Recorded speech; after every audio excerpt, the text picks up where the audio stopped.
problem that we will tackle, which is solving a set of linear equations. Everybody can see this, right?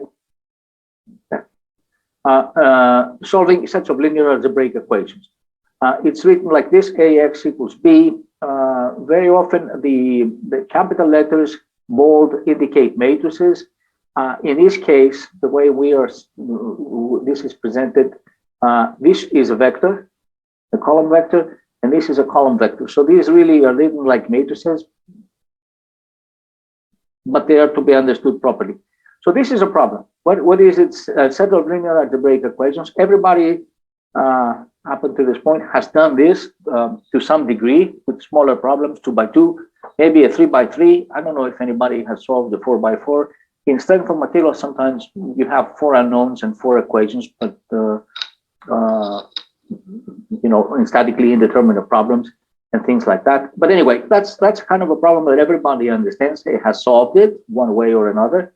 Everybody has their own way of approaching it, and the interesting thing is, for small problems like the ones that we're talking about here, 2 to 4, there is usually there's no need for a special method to follow. Usually there is something that helps you out a little bit. Maybe the 2 equations have fewer unknowns already, and everybody has their own approach to these things. But sometimes the problem helps you. Now, obviously, that's not really the case in the general problem. So we would like to have a standard way of doing this. All right. So this is an example. I have a very simple example here of the 3 by 3 system. We have 3 unknowns: x1, x2, x3. We can put it in matrix form. You should be. I would hope that you can put this in matrix form immediately. Just looking at this, you should be able to. You would be able to write it in this form, matrix form. All right, using the matrix multiplication rules. How is your matrix algebra or linear algebra?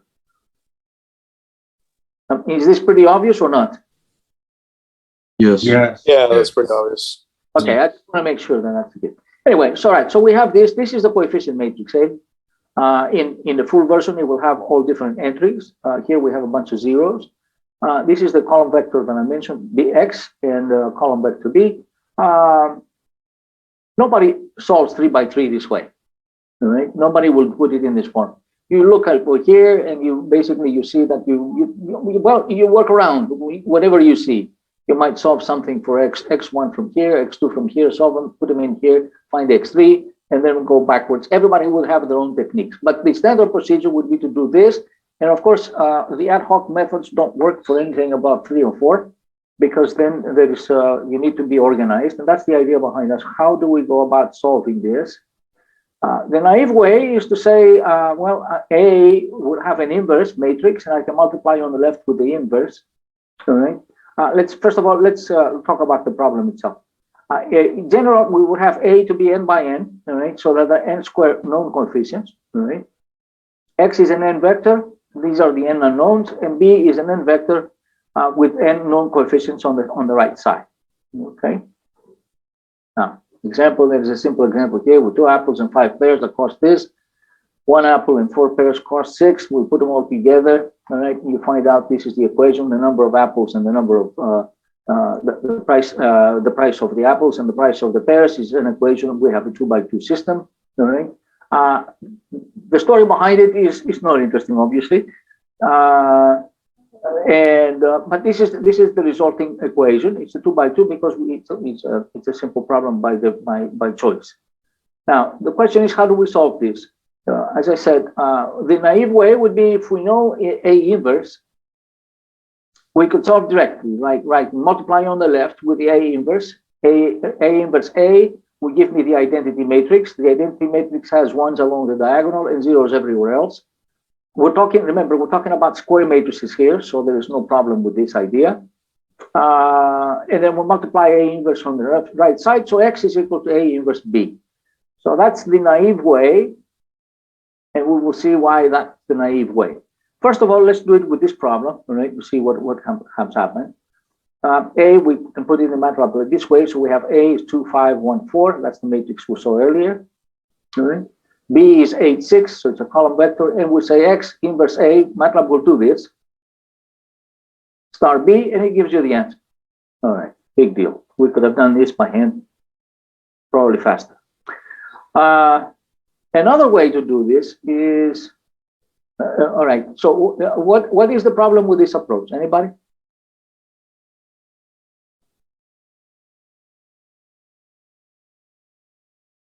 That is the problem. We need to know A inverse. Now, inverting a matrix is not a trivial proposition, and it is very time consuming. And when I say time consuming, I mean a computation intensive. And by itself, it's not of a particular interest. We don't really want it.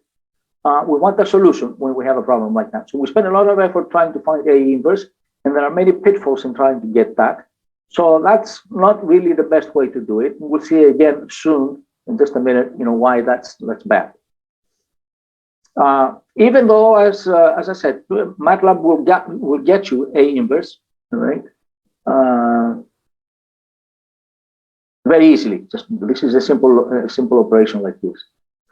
Now there is a backlash operator that solves AX equals B, which is twice as fast as inverse. And you can write X is equal to A backslash, that's a division by vector B. This is perfectly legitimate in MATLAB. And it will give you the same answer, of course. It's solving a very simple problem, so it shouldn't be, which is not very complicated, so it shouldn't really give us a different answer. This is twice as fast, and nobody would care about a 2x2, whether it's twice as fast or a million times faster. You wouldn't know the difference. The reason for this is because it's not really finding the A inverse. That's the speed is picked up from the fact that this operation does not find A inverse. But it gives us the problem, it gives us the right answer. Okay, so that's another possibility. For small things, this is all acceptable, and most likely this one is also acceptable. So if you're doing things, small things, that's probably okay. The question arises, well, what do we do when n is large? Now, the question is, we need to investigate the possibility of what this solution looks like. Right? There are many possibilities. If we go back to the problem, this is what we have. We have the matrix A. This is our unknowns, and this is B. We will be talking just a little bit about this idea. We have basically A as a transformation that takes a vector B, x, whatever it is, we don't know, and maps it into this vector B. We can think of this as a mapping of two-dimensional vectors into two-dimensional vectors. So there are a number of possibilities. Say this is the number of vectors that we have that A applies. And this is this is B. B is over here. If the transformation A, or this mapping AX into something else, so this AX takes this into this region. All right, it maps it. It takes a vector and it maps it into another vector. All right. So the question is, how many solutions can we have here? And what these solutions are. For a problem like this, or a 2x2, nobody asks, and when we do at homework, nobody really asks you whether there is a unique solution. The assumption is the problems that you have done, there is a unique solution. It turns out, of course, that if B is here, there is a unique solution. There must be some kind of X that A takes it and maps it here. So when you throw it, right? But if B is over here, out that it's not exactly zero, but the determinant is so small that practically we fall into the second group because of round-off errors, and therefore we cannot get a solution. We get basically garbage, but mostly from round-off errors or instabilities in the calculations and so on and so forth. So the question is, how do we decide? And we have a so-called the condition number of a matrix, which is that we derived from this idea here. From this idea, we have that the determinant of the product of matrices is the product of the determinant. Okay, this is established in linear algebra. Using this rule, and applying it to the A inverse A equals the identity, we have basically that the determinant of A inverse is 1 over the determinant of A. And you can see what the problem here is. If A is very small, if the determinant of A is very small, where the matrix is nearly singular, then A inverse is close to infinity, and therefore when you multiply something that is magnifying everything, we have this operation, A inverse B to find out what X is, all right? So when this magnifies everything, because it has a determinant that's so large, any small errors that you have in the computations will give you drastically different errors. So that is another telltale sign that there is a problem with the way the thing is set up and you don't want to calculate. Now, anybody remembers how we calculate the determinant?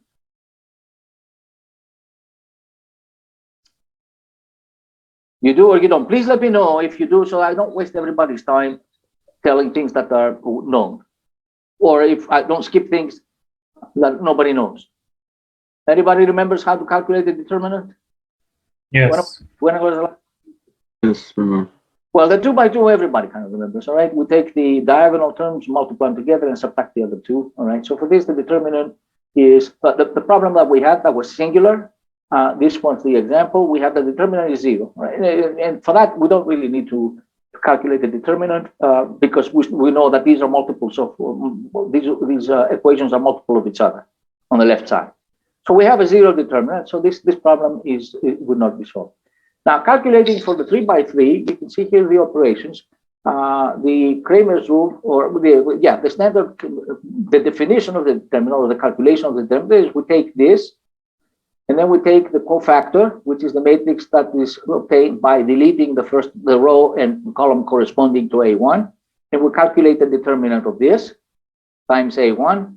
Then we have this with a minus sign. They alternate with the indices. This is 1 plus 1 is equal to 2, so the minus 1 that goes in front is squared, and therefore it's positive. This one we have minus 1 cubed, so we get the minus 1 here. This one we have to the 4th power, so this is still positive. Basically, they interlace, they interchange, all right? So we have this, and we calculate the determinant of the matrix that is consisting of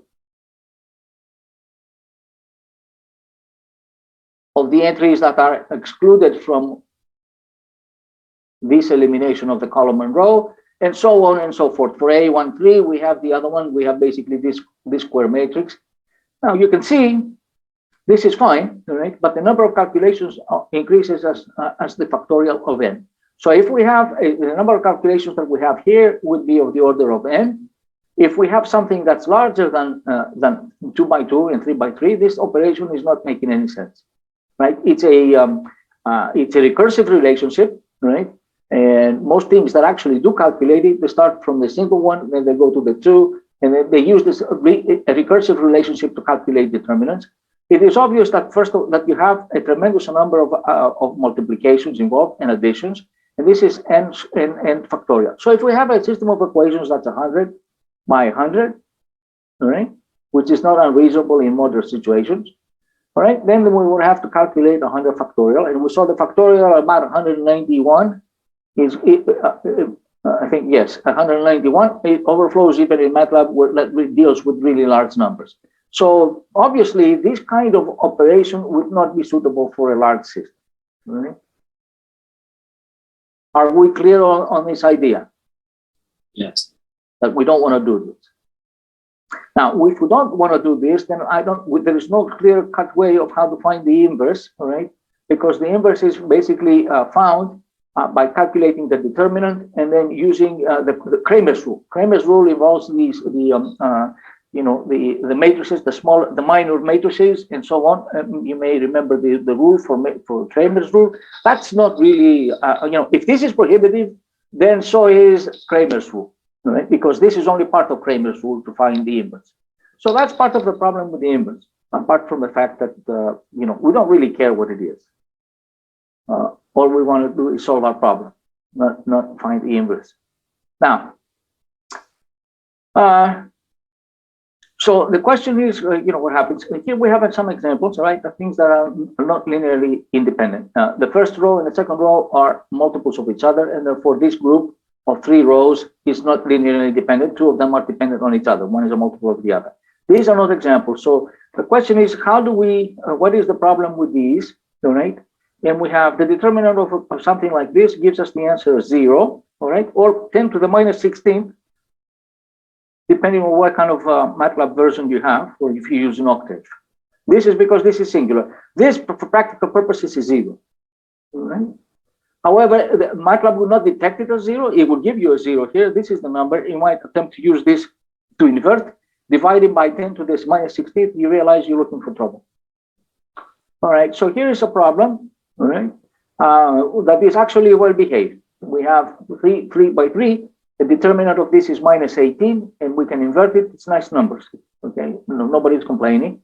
All right, again, this is small. All right, here's a case where we have linearly dependent rows. We have a determinant equal to 0, and when you try to invert it, we get this this message, which is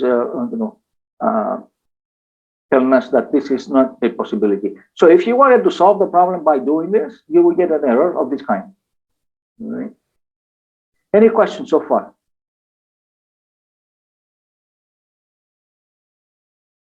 Now, before we move to Gaussian elimination and partial pivoting, I would like to go back to these ideas because I think these ideas of the geometric interpretation of the solution of the problem, because it gives us a better perspective. In any case, we're going to need some of these ideas later on. So I'd like to do a little bit of linear algebra.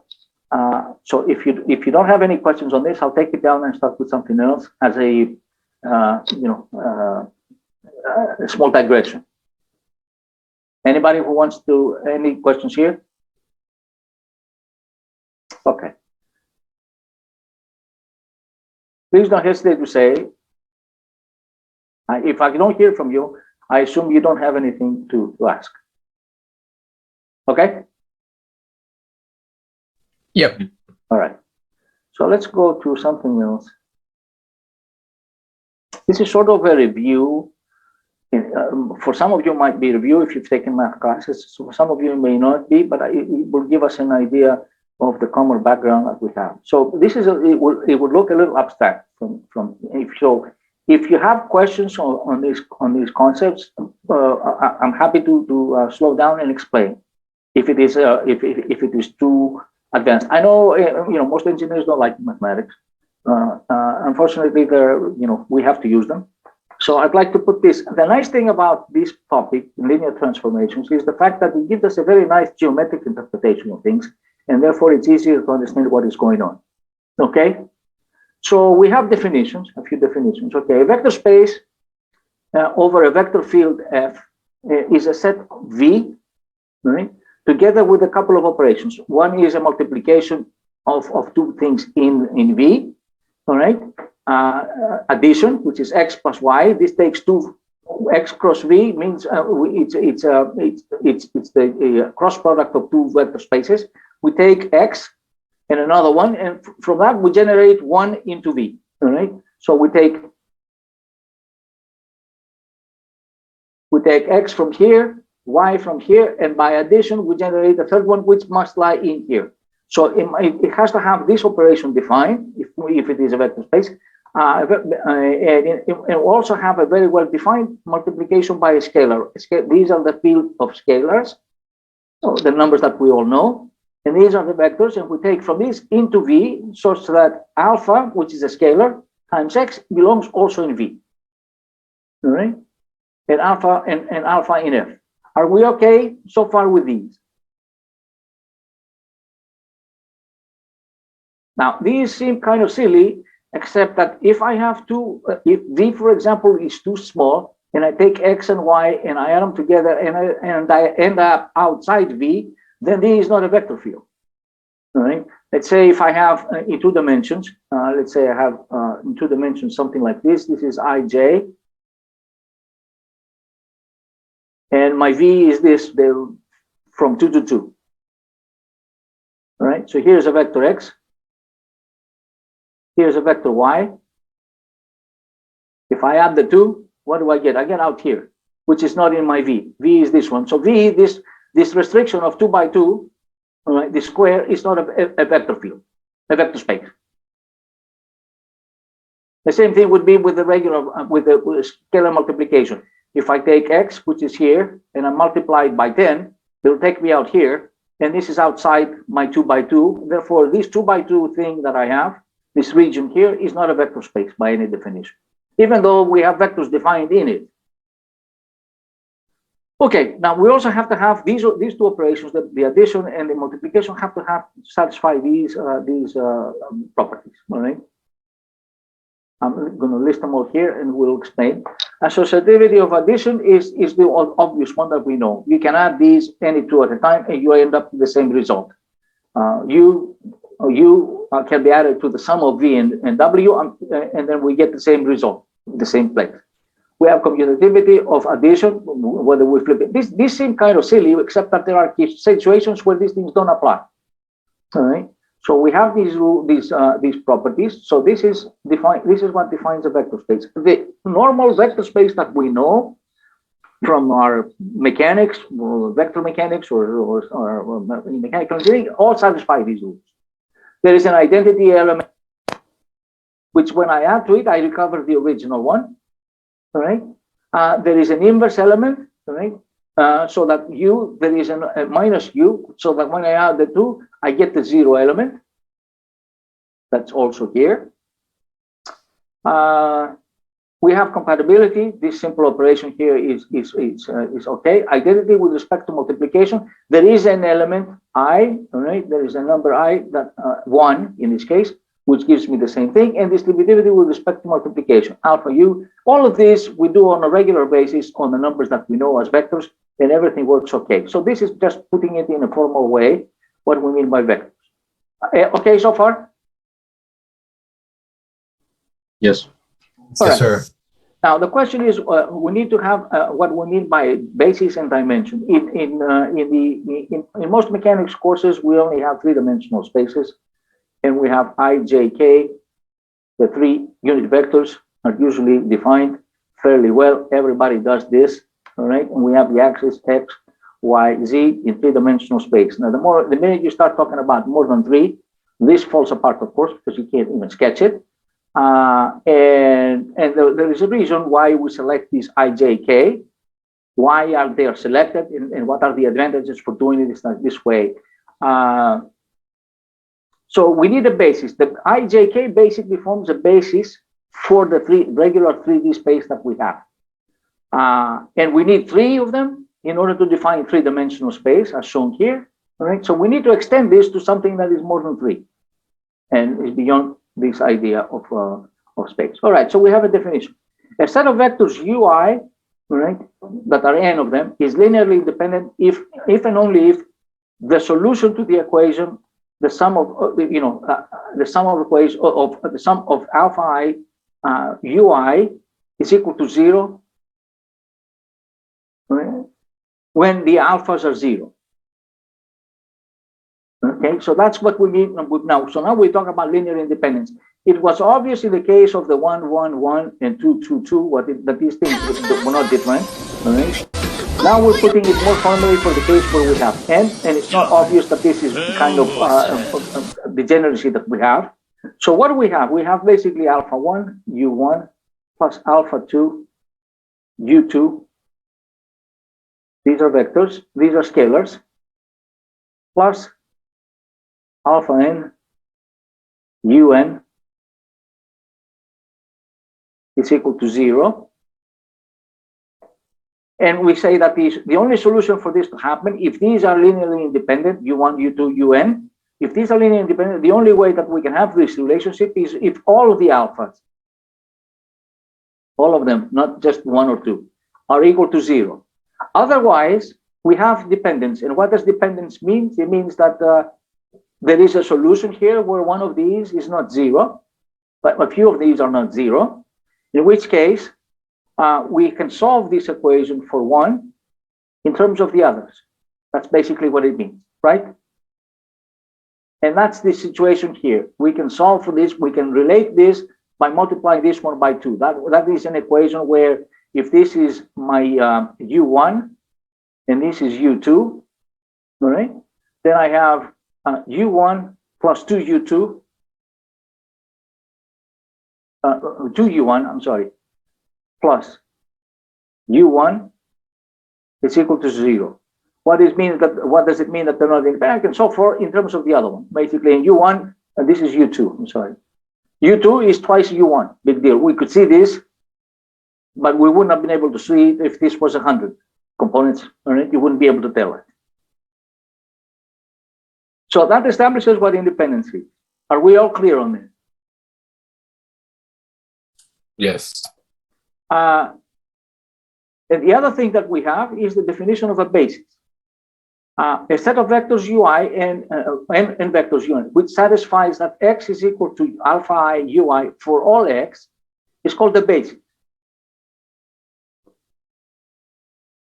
So if somehow we have a set of vectors and such that we can write every element in that vector space in terms of these n elements, then these n elements are called the basis. They don't have to be orthogonal, like in the case of ijk.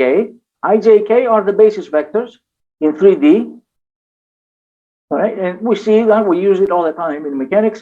Okay, these are we can write every vector in terms of as a sum of components of these basis vectors. These happen to be orthogonal, but this definition of a basis does not require orthogonality. All it says, if I have some vectors like this, that I can write all my vectors in this form, then I'm perfectly happy to call this a basis, and I can write everything in that form. Now, does anybody remember from some engineering course a situation where you don't have orthogonal basis? An example that is practical.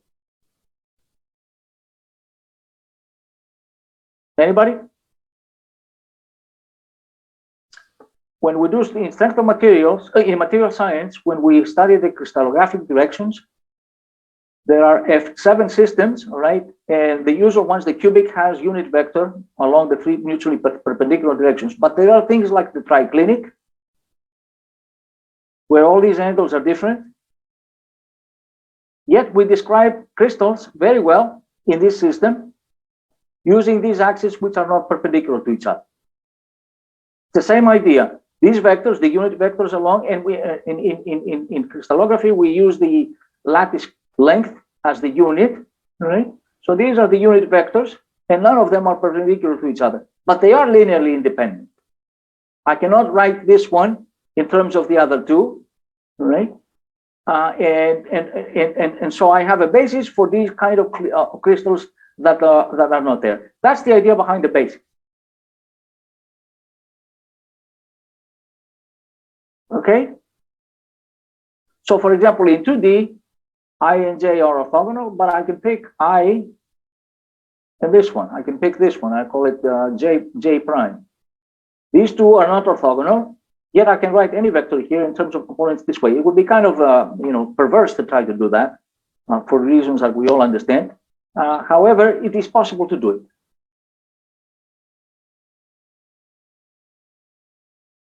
Is this moving into too abstract a region for us?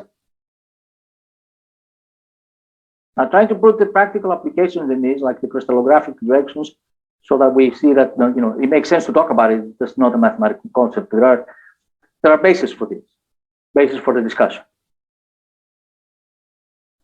Okay, now we need to talk about linear maps, because actually I mentioned it before. The matrix A is essentially a linear map. All right. So what is a linear map? A linear map is a mapping between one vector space into another that satisfies these two conditions. That's what makes it linear. It is distributive for addition. All right. So if we have the sum of the two, I can write this. And it is closed under addition. Basically, this thing is called closed under addition and scalar multiplication. Right. Now, here are some examples where we have some maps that are there and some that are not. Okay, these are the conditions. All right, from R into R. Okay, then we have if we have X mapped into CX, a straight line through the origin, that's a map, right? If I have two X's, X and Y, and I'm multiplying by C, I find out it's going to be the image of the sum of the X and Y.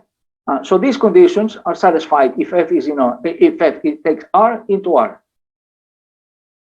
This one is not though. Why? Anybody?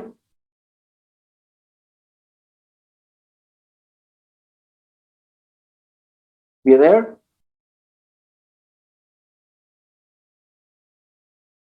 If I take X and I map it into X plus 1, and I take y and I map it into y plus 1 according to this rule, right? That's my mapping, all right? Then x plus y would be mapped into what? Anybody? X plus y plus 2. F of x plus f of y. It maps it into x plus y, the sum, plus 1, which is different from x plus 1 plus y plus 1. So this is not a map.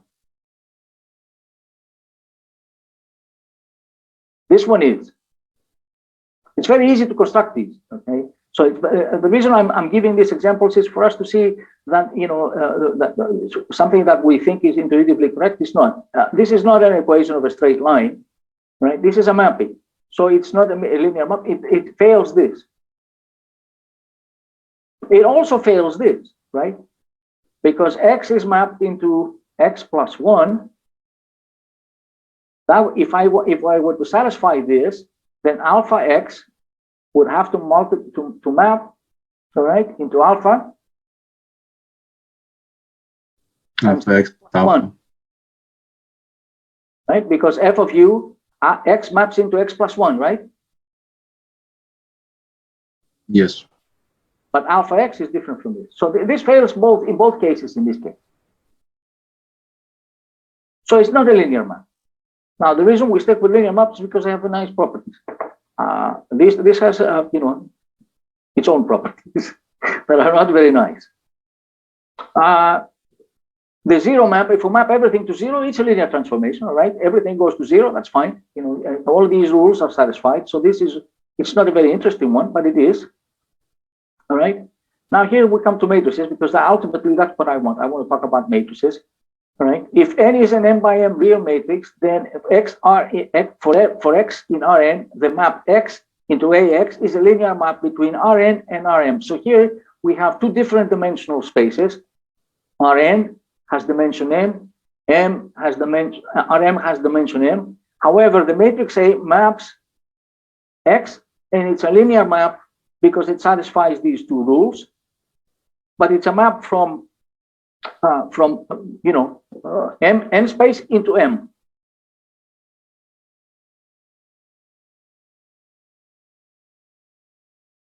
Now here's the most interesting part. If v and w, and this is the one that is important for us. Sorry, Professor, can you repeat the fourth example there?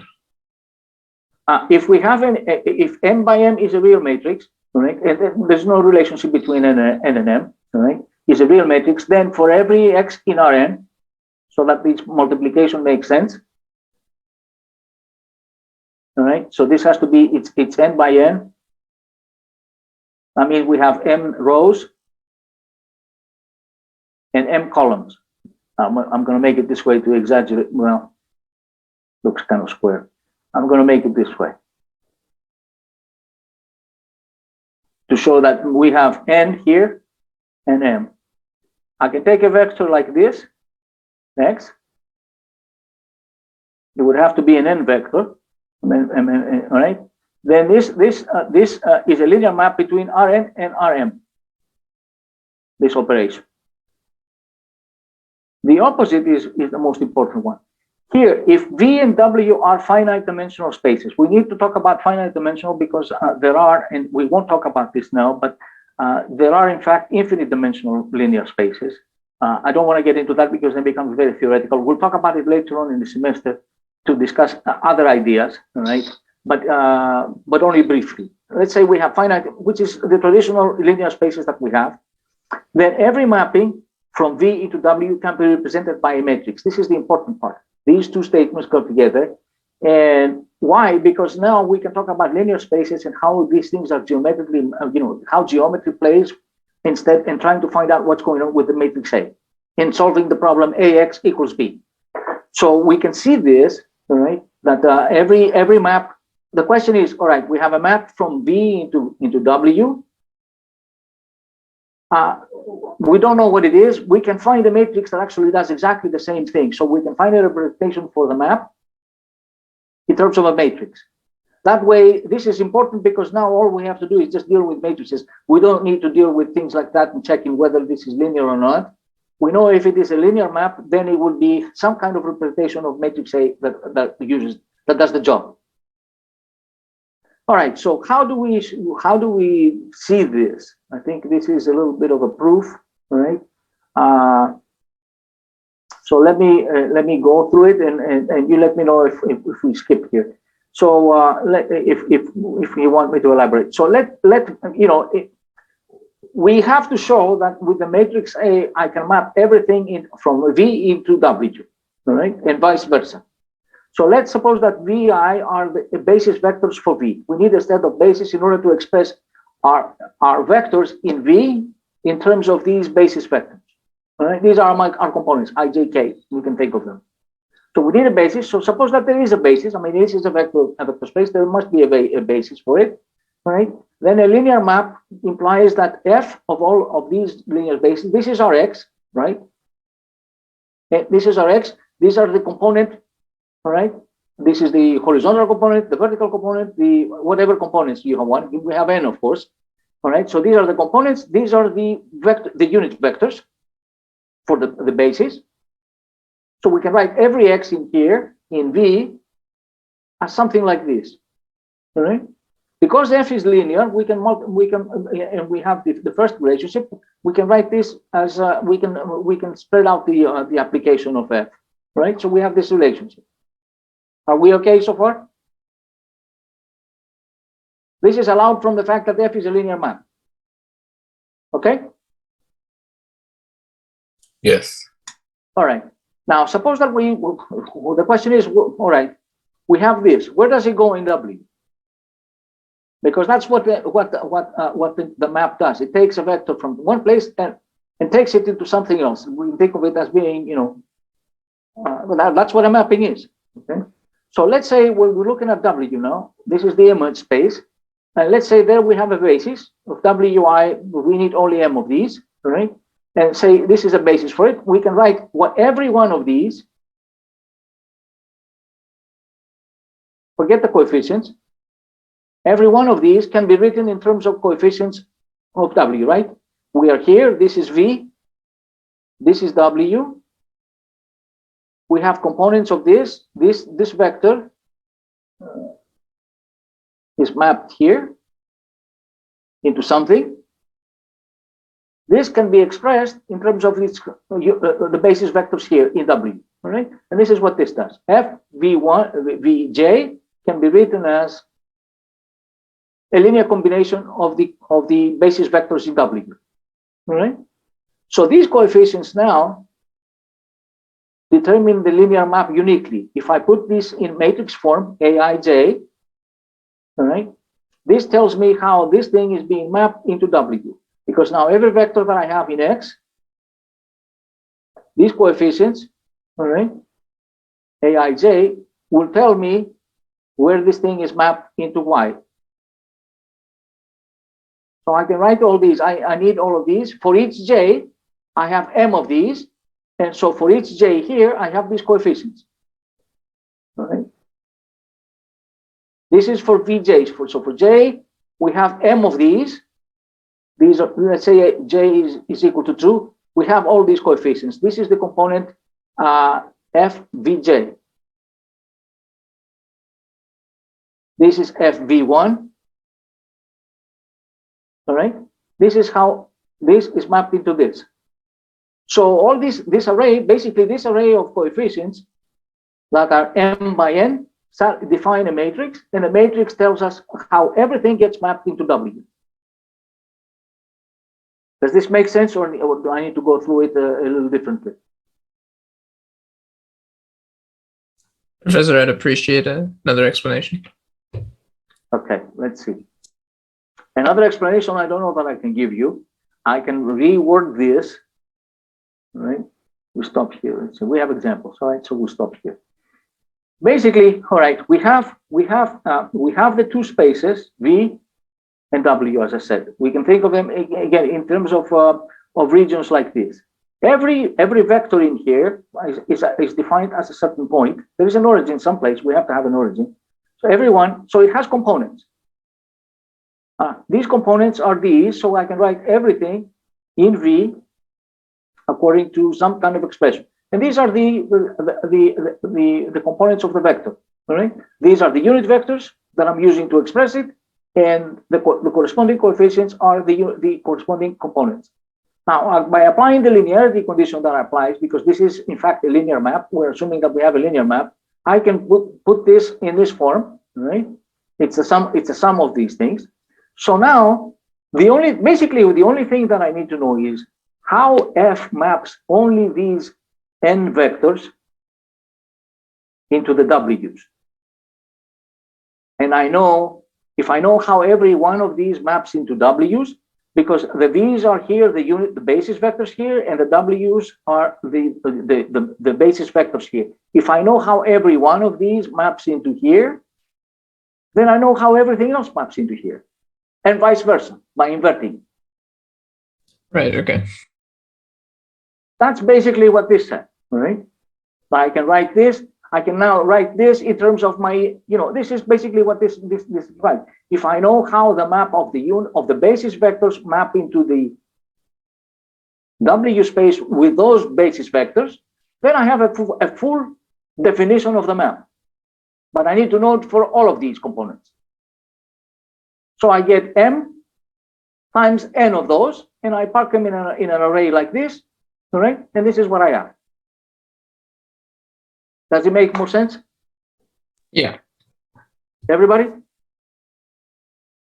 Yes. Yes, sir. Yes. So we can go backwards, as I said, provided we can invert this, right? Because these coefficients are the same ones that tells us how to go from W into the mapping of the basis vectors in V. So the bottom line of all this discussion here is that instead of using individual bases and stuff like that in order to describe a vector, the transformation F, I don't need any other rules. All I need is a matrix. And if I have a matrix, that, regardless of what else it does describe a linear mapping between two spaces. If it is an n by n, it maps n into Rn, Rn into Rn. If it is n by m, it maps Rm into Rm. This should be n, this should be m. Okay? And all I need is I need to know these entries, these coefficients. Okay, now some examples are as follows. Of simple things, okay, that we don't think in terms, this is the theoretical background, but I'd like to put it in perspective in terms of things that we all are familiar with, but we don't think in these terms. That way we can relate these abstract ideas to the things we know, and then we can extend it perhaps to some things that we don't know, okay? So here is an example, all right? A rotation by 90 degrees. A matrix A of 0, 0, and minus 1, 1 is a rotation by 90 degrees. What does it do? It takes the vector, for example, 1, 1, and maps it into minus 1, 1. If I were to plot this, all right, we have the vector 1, 1 is basically along the diagonal here. And what does it do? It maps it into this. I'm sorry. It takes this vector, all right, and maps it into this one.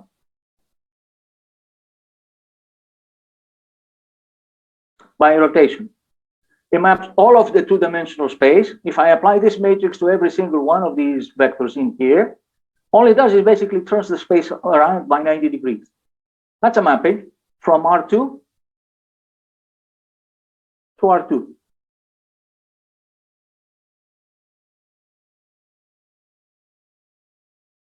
And all the rules apply. This is in fact a linear transformation. If we have something, if we have this and we have also this vector, it maps both of those by 90 degrees around here. And if we add them together, it also turns this into something in here, which is going to be the sum of these two. So this works okay. Now this is by 90 degrees. Any rotation by angle theta is this one. And now here we have cosine theta, some cosine theta here along the diagonal. This is similar. This, you know, you recognize this is the same matrix if theta is equal to pi over 2. So this is the rotation by 90 degrees.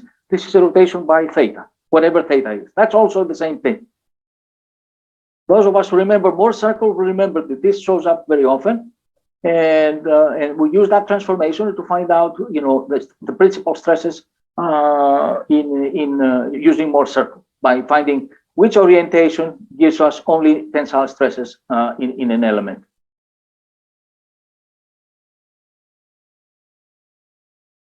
All right, any questions so far?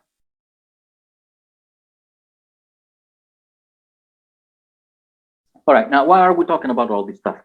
Because it comes to our basic question, which is whether we have a solution. What are the conditions for having a solution to AX equals B? If we go back to our problem, AX equals B. Now we need to relate it to these ideas and see how they tie up. If we see A as a mapping from a certain space into another space, that's the idea behind it. Now we distinguish between two cases. We consider the matrix AX equals B, all right, as an m by n matrix in the context of vector spaces. We distinguish between the homogeneous and the non-homogeneous system. This distinction is very common in linear systems. The homogeneous equation is the one that solves the problem AX equals 0. The non-homogeneous one has a B here, all right? And they're tied together, so it's helpful to look at them separately and see how the two work together. Okay, so let's look at the easiest one, the homogeneous system, all right? AX is equal to 0. We have the following things. These are observations, and we don't need to be very sophisticated about this. Clearly, the null vector, or 0, is a solution, all right? I put 0 in here, this is automatic. It doesn't matter what A is, all right? This is going to be satisfied. If A is not singular, all right, then it has a determinant that's different from 0, and that is the only solution of this system. All right. In other words, if A can be inverted, X equals 0 is the only solution. There is no more. If A is singular, then the determinant is equal to 0, and there is an infinite number of solutions, even to this simple equation. In other words, X, any X you take in here, A basically maps it into 0. That's what it does. While if in fact it's a good transformation that is not singular, there is only the 0 element that is mapped into this. Everything else is mapped into something else.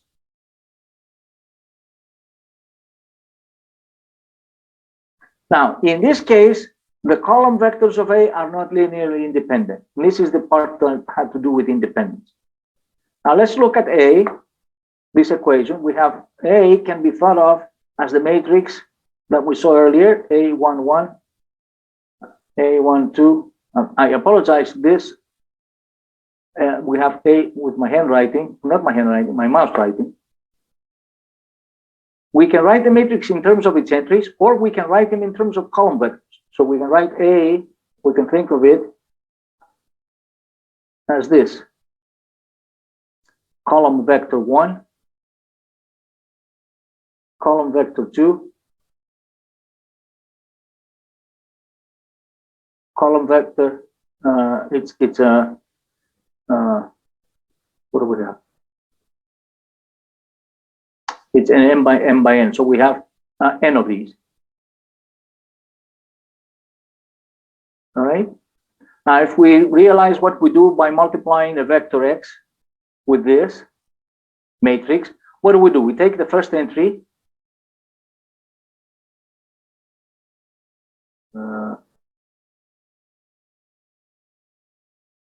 Let me write it this way. X1, X2, X3. Okay, so what do we do when we multiply AX? We take this and we lay it up here, and we take X1, multiply with this column vector. Then we take X2 and we multiply with this column vector. We multiply X3 by this column vector, and we add up the result to get B, right? The result would be the result. Is that right? I mean, this is the operation, how you do it, right?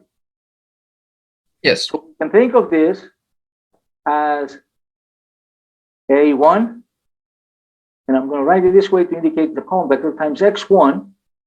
That's a scalar now. This is the key part here. Plus A2 This is a vector, x2, plus all this other stuff.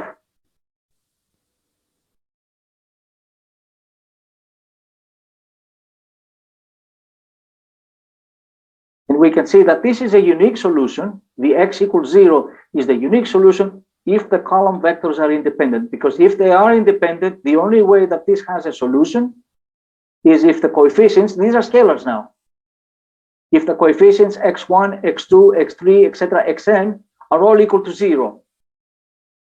That's the only way we can have this. If the column vectors A are independent of each other, are all independent, then the only way that this can happen is in fact all the xn's, the xi's are 0.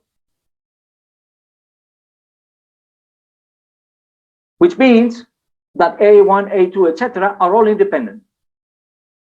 This is basically what it is. If we have an infinite number of solutions and we have the determinant equal to 0, we have an infinite number of solutions, then we have many solutions for x1, x2. Many vectors x are mapped into 0. So we have not only the 0 solution, x is equal to 0, but a whole bunch of other solutions, all right? In fact, we have an infinite number of solutions. So that makes this satisfactory, all right? Because these things are not linearly independent. There are many solutions to it. So independence and the infinity of solution comes into this. Okay, so far? Does it ties up with all this discussion here you had earlier? Yes. And this is how we can see, how the mapping takes place. I think it makes more, it helps a lot to see why the independence is important. If you see it in that context of the solution of this, of the equation of independence, then you see why that's happening. All right, that's fine. We have that the following two things that are also true here. If U and V are solutions, so is U plus V. So we have two solutions of this, all right, U and V. If we have the sum of, if these are also solutions, then the sum is also a solution, all right? Both of them map to 0. The 0 plus 0 it gives us a 0. If U is a solution, also a multiple of U is also a solution, all right? 1 and 2 implies that the null space of A is a linear space. You notice that, what is the null space? And we need to define this. The null space of A is all the elements X which are mapped into 0. So all the elements, if the null space consists only of the 0 element, then this matrix has a unique solution, and that's what it is. That's the null space. That's the space of vectors X that mapped in here to 0.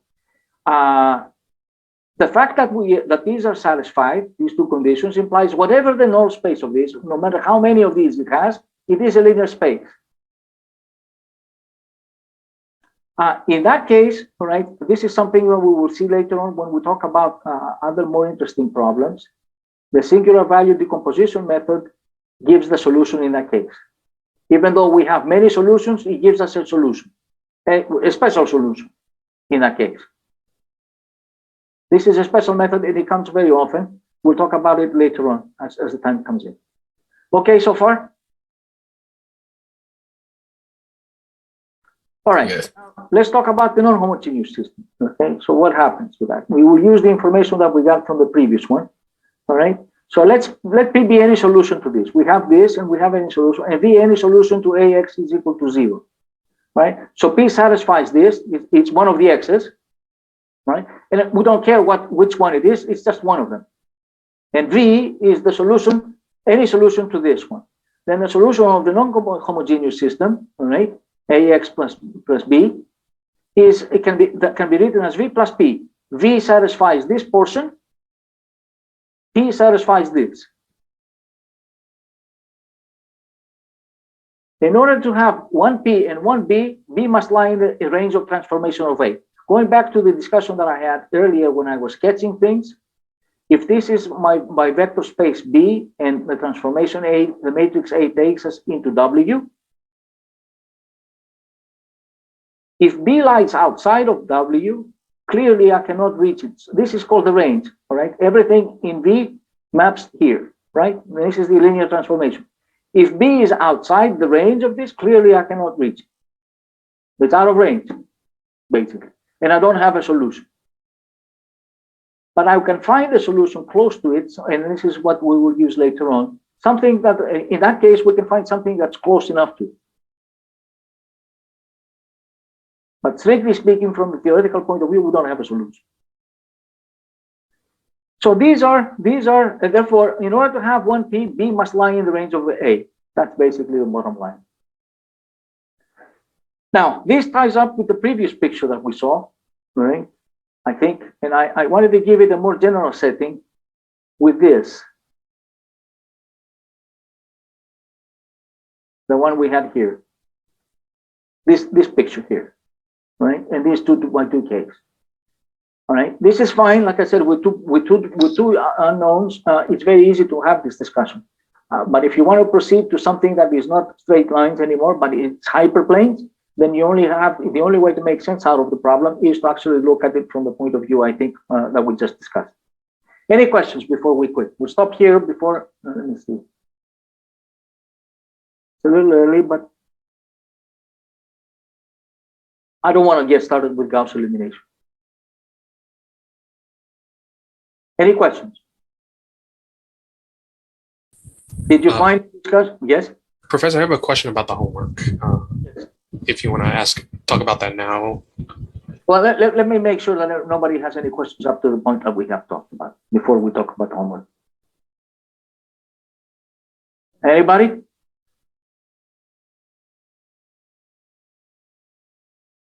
All right. I just want to make sure that we have this understanding of the geometry that is involved. I think that is helpful. At least it certainly it doesn't hurt, all right? And but I hope that you didn't get lost in the theoretical aspect of it. All right. Somebody wanted to talk about the homework? Yeah, about number 7. I think you already asked about this, but I didn't. Somebody did. Well, what's can you re-explain the initial condition? So this I'm a little confused by the wording. Maxima, if you want to let me bring it up because I don't remember the wording by heart. So let me see what it says.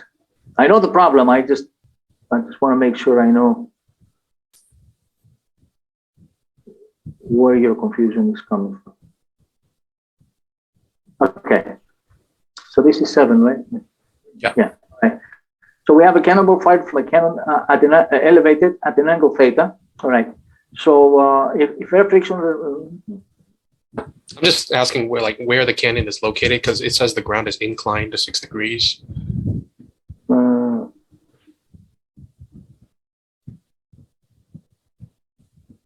Okay.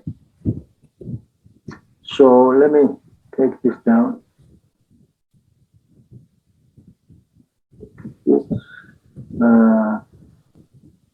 So wait, let me. Okay, so basically what we have is the location of the cannon is here, which is at an elevation. It fires at an angle theta, right? But it's at the advantageous ground where the slope down is going this way, 6 degrees. So it's at the top of the hill or some side of the hill, and it's firing in this direction at an angle theta. But the ground, the projectile will come down here and it will stop someplace. It will not stop at the same place. If it were firing at level ground, you'd fire and then it will hit someplace. This one is going to stop basically when it's hitting something way below the position of the cannon. Does that answer your question? Yeah, I understand now. Thank you. Okay. That's the idea.